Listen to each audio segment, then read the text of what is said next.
Bonjour Pascal Pointu. Bonjour Liselotte. Vous êtes avec Boubouille.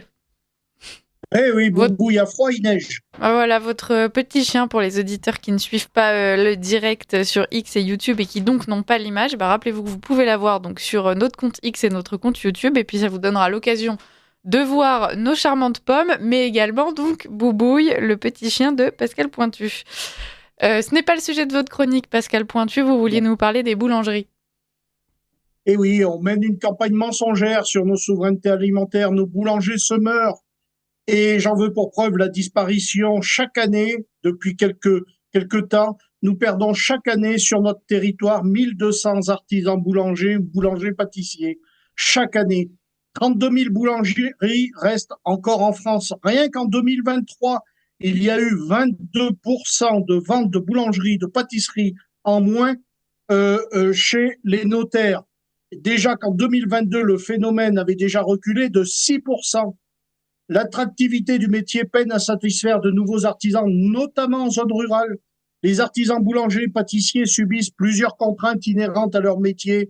La première d'entre elles, c'est d'abord le prix de l'énergie qui a atteint des records, quelle que soit par ailleurs la source de l'énergie, qu'elle soit du gaz, de l'électricité ou du fioul.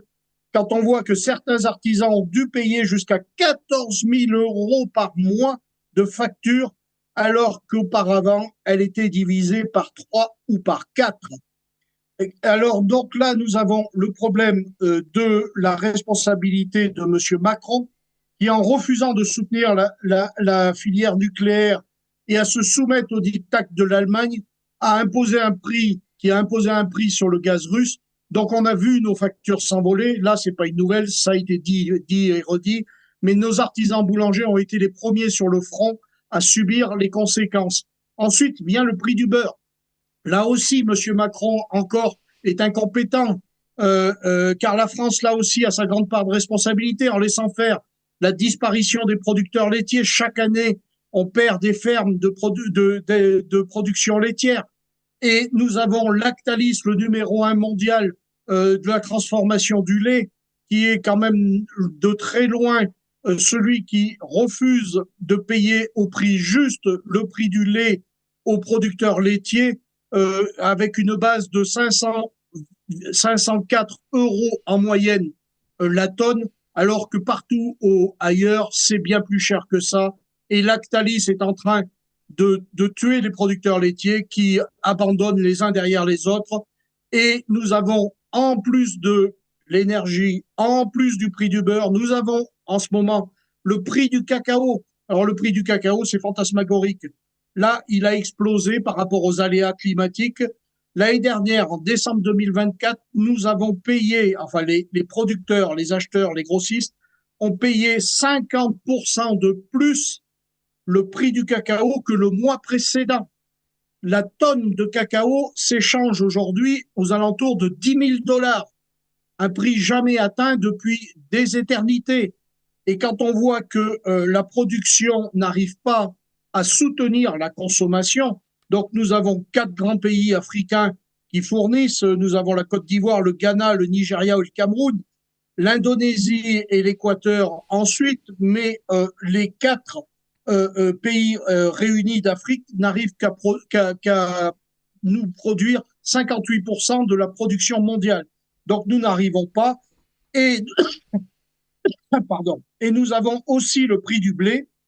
Il a codé une inflation de 12 centimes par kilo de farine. Donc 12 centimes, c'est énorme.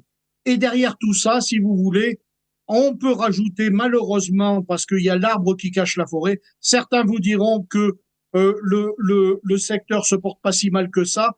C'est faux, parce que ce sont des grandes chaînes qui, à l'heure actuelle, remplacent les boulangers, pâtissiers, artisans de nos campagnes, qui se battent comme Frédéric Roy à Nice, l'ami Frédéric Roy à Nice, qui se bat depuis des années pour qu'il y ait un label fait main, fait maison, c'est-à-dire que vous avez malheureusement nos artisans boulangers pâtissiers qui ne fabriquent pratiquement plus la viennoiserie et qui passent par des chaînes industrielles pour vendre de la viennoiserie, alors que ceux qui, eux, font la viennoiserie n'ont même pas la possibilité d'avoir un logo reconnaissable parmi tant d'autres.